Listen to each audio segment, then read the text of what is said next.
하나님 말씀은 시편 150편 1절에서 6절까지의 말씀입니다. 할렐루야. 그의 성소에서 하나님을 찬양하며 그의 권능의 궁창에서 그를 찬양할지어다. 그의 능하신 행동을 찬양하며 그의 지극히 위대하심을 따라 찬양할지어다. 나팔 소리로 찬양하며 비파와 수금으로 찬양할지어다.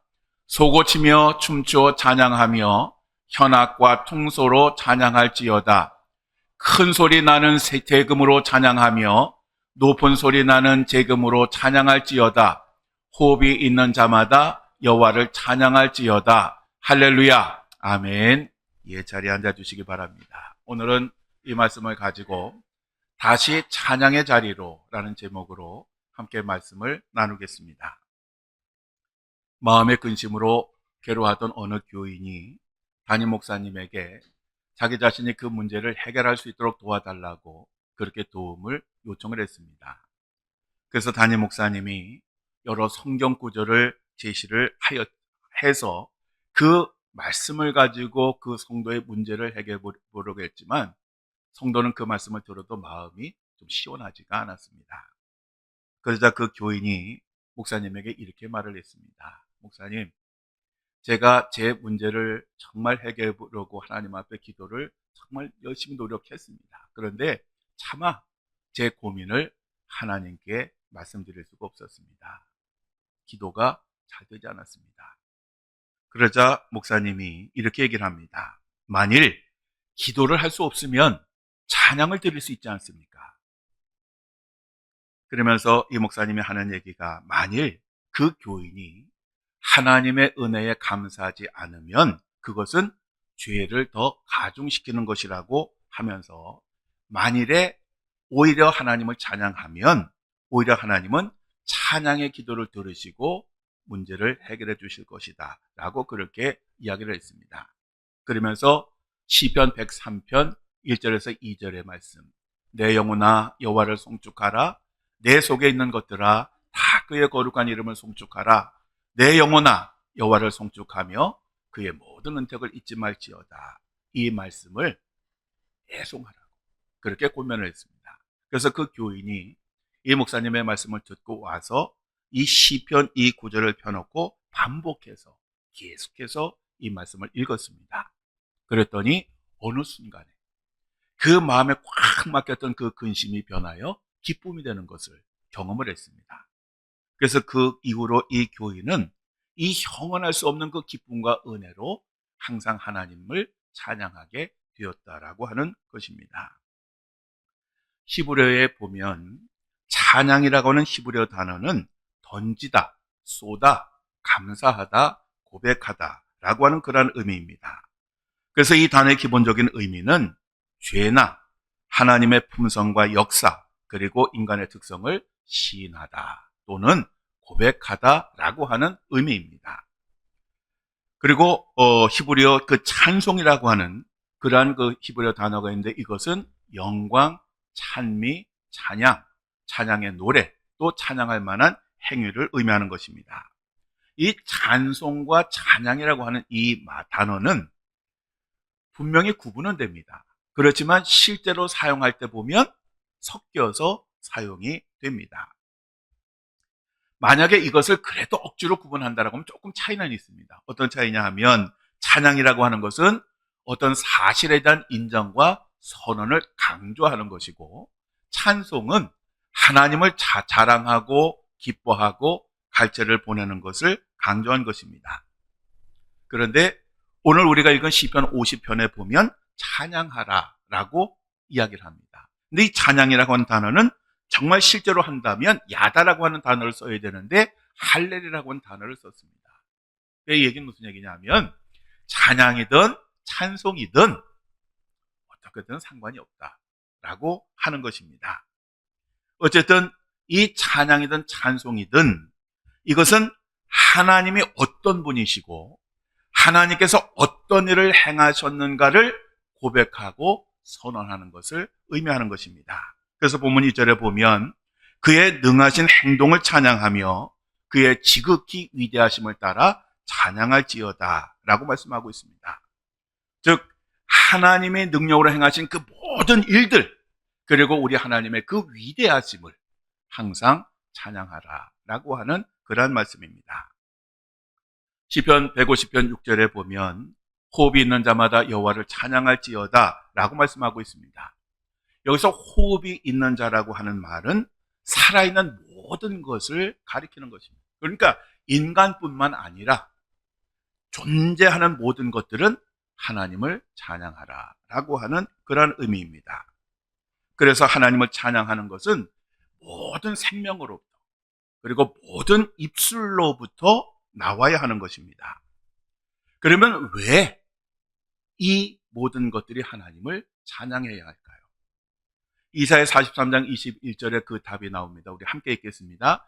이 백성은 내가 나를 위하여 지었나니 나를 찬송하게 하려 함이니라. 아멘. 우리가 하나님을 찬양해야 되는 이유가 뭐냐? 그것은 하나님의 창조 목적이기 때문에 그렇습니다. 그렇기 때문에 모든 피조물은 자신을 창조하신 하나님을 찬양을 해야 하는 것입니다. 그런데 어리석은 인간들은 이러한 하나님을 찬양하는 것을 거부하고 하나님으로부터 떠났습니다. 이제는 하나님과 아예 담을 쌓고 살아가고 있습니다. 하나님이 아니라 자신이 주인된 삶을 살기 시작했고, 자기 자신을 자랑하기 시작했고, 자기 자신을 찬양하기 시작했습니다. 스스로 잃어버린 영혼이 된 것입니다. 그러자 하나님께서 독생자 예수 그리스도를 십자가에 죽게 하심으로써 우리의 그 죄값, 하나님께 불순종하고 하나님을 찬양하지 않고 자신의 주인 되어 살았던 그 죄값을 지불하시고 다시 우리들에게 놀라운 구원의 은혜를 베풀어 주셨습니다. 그리고 우리에게 성령을 주셨어요.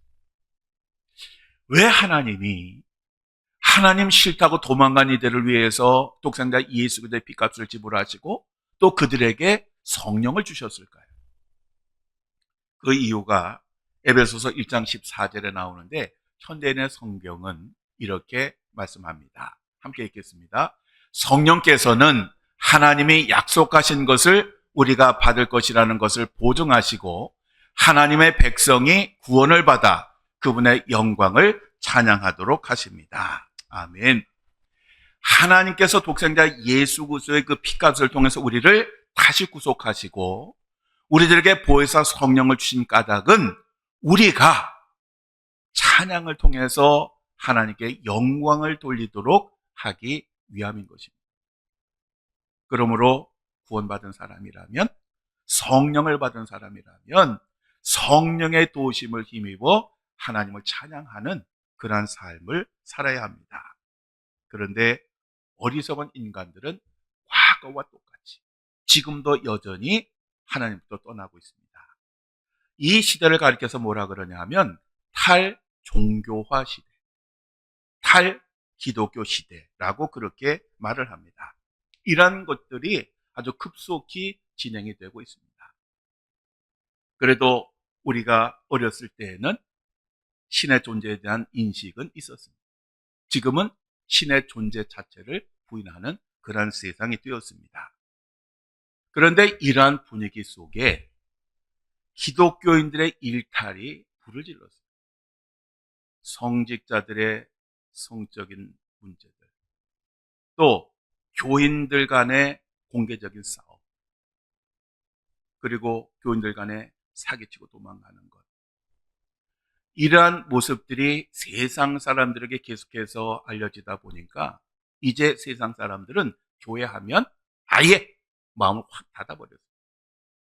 뿐만 아니라 기독교인들조차도 절망하여 이제는 교회를 떠나는 그러한 시대가 되었습니다. 그래서 이 세상에는 가난 신자가 점점 더 많아지고 있습니다. 그리고 거듭나지 못한 성도들은 이러한 분위기 속에서 아주 의기소침해졌습니다. 그래서 세상 속에 살면서 하나님을 자랑하고 높이는 것이 아니라 이제 입을 닫았습니다. 그냥 사람들에게 섞여서 그냥 살아갑니다. 그리고 그들의 그 입술에는 하나님을 찬양하고 증거하는 것이 아니라 세상 이야기로 이젠 가득해졌어요. 우리 한 세대 전만 해도 가난했지만 항상 찬양이 살아있었습니다. 가난해도 힘들어도 항상 찬송이 있었습니다. 근데 요즘은 이제는 보기가 정말 어려워졌습니다. 이제는 이 세상에서 거룩하신 하나님, 능력의 하나님을 찬양하는 소리가 점점점 사라지고 있습니다. 뿐만 아니라 기독교인들은 뭐라 그러냐 하면 이제는 찬양할 만한 거리가 없다는 겁니다. 즉 이제는 좋은 일보다는 안 좋은 일이 더 많고 잘 되는 일보다도 안 되는 일이 더 많고 기쁜 일보다는 슬픈 일이 더 많은데 뭘 찬양하느냐라고 그렇게 반문을 합니다. 사도행전 16장 9절 이하에 보면 사도 바울이 밤에 환상을 하나 봅니다. 그 환상은 마게도냐 사람이 와서 그 마게도냐를 도와달라고 하는 그런 내용이었습니다. 사도 바울은 그 환상을 보고 이것이 마게도냐 지역에 가서 복음을 전하라고 하는 하나님의 뜻이구나 라고 생각을 해서 일정을 변경해서 마게도냐로 갑니다. 이게 마게도냐로 간다는 어떤 의미였느냐 하면 유럽에 처음으로 발을 딛고 복음을 전하게 되었다라고 하는 그런 의미입니다. 이 마게도냐 지역에 가서 제일 먼저 간 곳이 빌립보라고 하는 그러한 도시였습니다. 이 빌립보에 가서 복음을 전하기 시작했는데 그곳에 귀신 들려 점을 치는 한 여종이 있었습니다. 그러니까 기가 막히게 점을 쳤습니다. 그래서 사람들의 인기가 높았습니다. 그러니까 이 여종이 점을 쳐서 사람들에게 돈을 받으면 이 여종의 주인들이 그 돈을 갈취를 했습니다. 그런데 사도 바울이 그 여종에서 귀신을 쫓아냈습니다. 그러니까 귀신을 쫓아내니까 영력이 떨어진 거예요. 그러니까 이제 점을 못 치게 되니까 이제는 망하게 되었잖아요. 그러니까 이거를 안 그 주인들이 너무너무 화가 나가지고 이제는 자기들의 소득이 없어졌으니까 그래서 없는 죄를 뒤집어 씌워서 바울과 실라를 관아에 고발을 했습니다. 그 관리들은 이 주인들의 이야기만 듣고 바울과 실라를 끌어다가 모진 매질을 하고 감옥 깊은 곳에 가두었습니다. 그리고 밤이 되었습니다. 이 바울과 실라가 그 밤에 기도를 하기 시작하고 그 이어서 찬송을 하기 시작했습니다. 여러분이 바울과 실라라고 하면 어떤 찬송을 불렀을까요? 그 고통스럽고 절망스럽고 억울한 그런 상황에서 무슨 찬양을 불렀을까요? 우리가 오래전에 불렀던 복음성가 중에 울고 있는 형제여 라고 하는 복음성가 있습니다. 여러분 혹시 기억나시나요? 울고 있는 형제여 왜 찬송을 잊었는가. 그 가사가 이렇습니다. 울고 있는 형제여 왜 찬송을 잊었는가.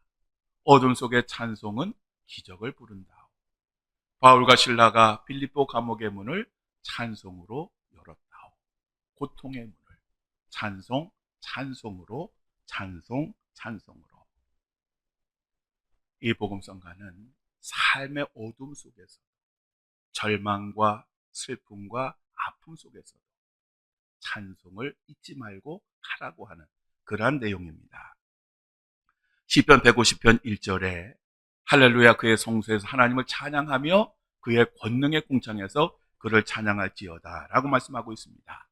여기에서 그의 성소라고 하는 것은 교회를 가리키는 것이고 그의 권능의 궁창이라고 하는 것은 하나님의 권능이 미치는 것, 즉 모든 곳을 의미하는 것입니다. 왜냐하면 하나님의 권능이 미치지 않는 곳은 아무 데도 없기 때문에 그렇습니다.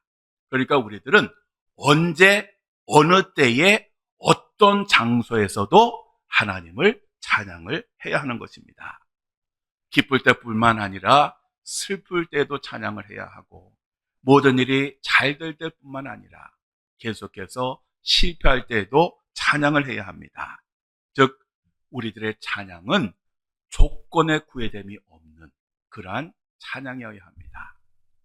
여러분 크로스비라고 하는 사람을 아십니까? 이 크로스비는 태어난 지 6개월 만에 의사의 부주의로 인해서 실명을 했습니다. 그러니까 태어난 지 6개월 만에 앞을 못 보는 그러한 삶을 살게 되었습니다. 그런데 이 여인은 이러한 아픔을 극복하고 아주 유명한 찬송가 작시자 및 작곡가가 되었습니다. 그래서 이 여인을 가리켜서 찬송가의 여왕, 현대 집회 찬송의 어머니라고 불렀습니다. 크로스비는 평생 8,000개의 찬송시를 썼습니다. 그리고 그가 그 작사한 그러한 그 찬송가 중에 우리나라 찬송가에도 24곡이 수록이 되었습니다. 그 찬송가를 보면 예수를 나의 구주 삼고 예수 나를 위하여 너희 죄 흉악하나 예수께로 가면 인하신 구세주여 나의 갈 길 다 가도록 나의 영원하신 기여. 여러분, 이 찬양의 가사를 한번 생각해 보십시오. 이 가사가 누구에게서 나왔냐? 6개월 만에 실명을 한, 평생 동안 앞을 보지 못해서 고통을 당했던 여인에게서 나온 그러한 찬양입니다. 제가 컬럼에도 썼지만 지난 주간에 제 차가 교회 앞에서 큰 트럭에 받쳤어요. 끝부분이. 그게 받쳤는데 어떻게 받쳤느냐 하면 큰 트럭이 저희 골목 안으로 들어오는데 저희 그 건물 옆에 차가 하나 서 있으니까 이제 피할 수가 없는 거예요. 좁으니까. 그래서 제가 한쪽을 비켜줬어요. 가능하면 가장 바싹 붙여줬는데 이 차가 지나가다가 끝부분에서 제 차를 박은 거예요.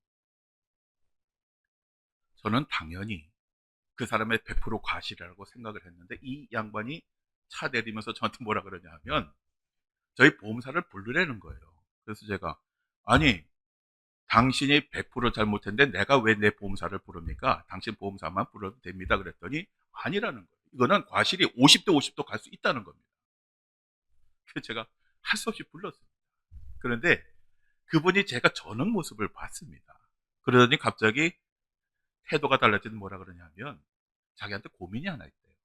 무슨 고민이냐 그랬더니 자기 형이 60세가 되어서 실명을 했다. 그리고 5년이 흘렀다. 그런데 이 5년 동안 이 형이 얼마나 가족들을 괴롭혔는지. 그러니까 자기가 60이 돼서 앞을 못 보게 된 것에 대해서 너무너무 그거를 받아들이지 못하고 계속해서 사람마다 짜증을 낸 겁니다. 그러니까 이제는 도와주려고 하는 사람들조차도 이제는 어떻게 될지 모르는. 그래서 저보고 어떻게 했으면 좋겠느냐고 그걸 물어보더라고요. 그래서 제가 여러 가지 이야기를 해 주었는데 이 크로스비가 쓴 그 찬송시를 보면 정말 얼마나 큰 고통에서도 얼마나 큰 슬픔에서도 찬양을 했는지를 알 수가 있습니다. 한 번은 이 크로스비의 친구가 크로스비에게 이렇게 말했습니다.